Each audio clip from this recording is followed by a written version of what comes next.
Halo sahabat Katolik, kembali lagi bersama saya Katarina Ivu. Pada hari ini saya akan membawakan renungan singkat yang diambil dari Injil Markus bab 10 ayat 1 sampai dengan 12. Sebelum kita memulai dengan kegiatan permenungan kita, marilah kita mengawalinya dengan berdoa. Dalam nama Bapa dan Putra dan Roh Kudus, amin.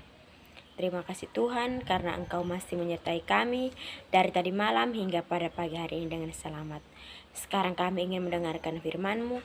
Kiranya apa yang kami dengarkan pada firman pada hari ini dapat kami terapkan dalam kehidupan kami sehari-hari. Nama-Mu kami puji kini dan sepanjang masa. Amin. Inilah Injil kita Yesus Kristus menurut Markus.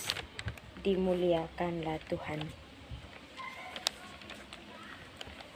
Dari situ Yesus berangkat ke daerah Yudea dan ke daerah seberang Sungai Yordan, dan di situ pun orang banyak datang mengerumuni Dia.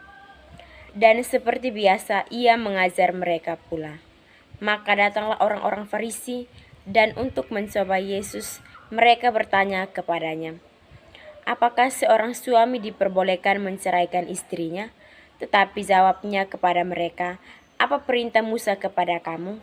Jawab mereka, Musa memberi izin untuk menceraikan dengan membuat surat cerai. Lalu kata Yesus kepada mereka, justru karena ketegaran hatimulah, maka Musa menuliskan perintah ini untuk kamu. Sebab pada awal dunia, Allah menjadikan mereka laki-laki dan perempuan, sebab itu laki-laki akan meninggalkan ayahnya dan ibunya dan bersatu dengan istrinya, sehingga keduanya itu menjadi satu daging. Demikianlah mereka bukan lagi dua, melainkan satu.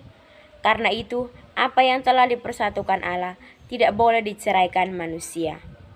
Ketika mereka sudah di rumah, murid-murid itu bertanya pula kepada Yesus tentang hal itu. Lalu katanya kepada mereka, barang siapa menceraikan istrinya, lalu kawin dengan perempuan lain, ia hidup dalam perzinahan terhadap istrinya itu. Dan jika si istri menceraikan suaminya dan kawin dengan laki-laki lain, ia berbuat zina.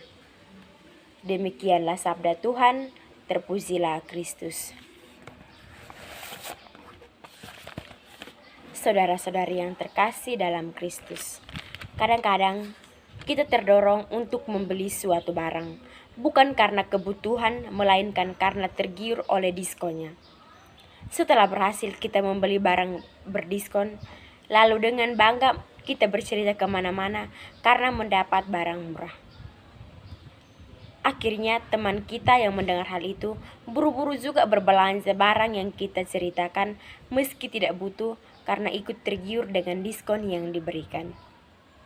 Saudara-saudari yang terkasih dalam Kristus, ilustrasi di atas relevan orang dalam bacaan Injil hari ini. Pria dan wanita menikah, dipersatukan oleh ikatan cinta dan komitmen. Namun lucunya, orang Farisi bertanya tentang perceraian pernikahan. Pernikahan merupakan sesuatu yang diperjuangkan, bahkan diimpikan, namun yang dipikirkan adalah kemungkinan perceraian. Itulah yang disebut cara berpikir diskon. Sebetulnya, orang tidak membutuhkan perceraian dan seharusnya memang tidak boleh bercerai. Karena hal itu cenderung mencederai komitmen sakral perkawinan.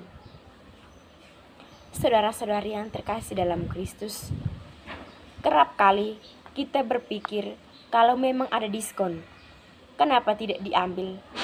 Yang dimaksudkan adalah pernikahan suci.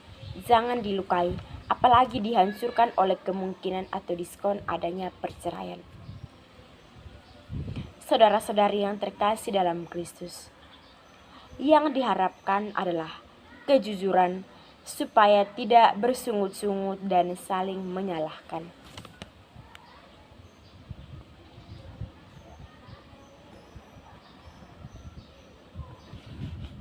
Semoga saudara-saudari yang terkasih, setelah kita mendengarkan dan merenungkan firman Tuhan, mari kita hening sejenak untuk mengakhiri permenungan kita.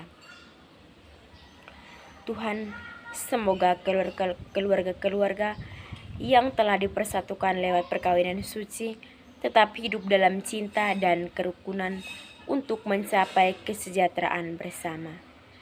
Demi Kristus Tuhan dan pengantara kami. Amin. Dalam nama Bapa dan Putra dan Roh Kudus. Amin.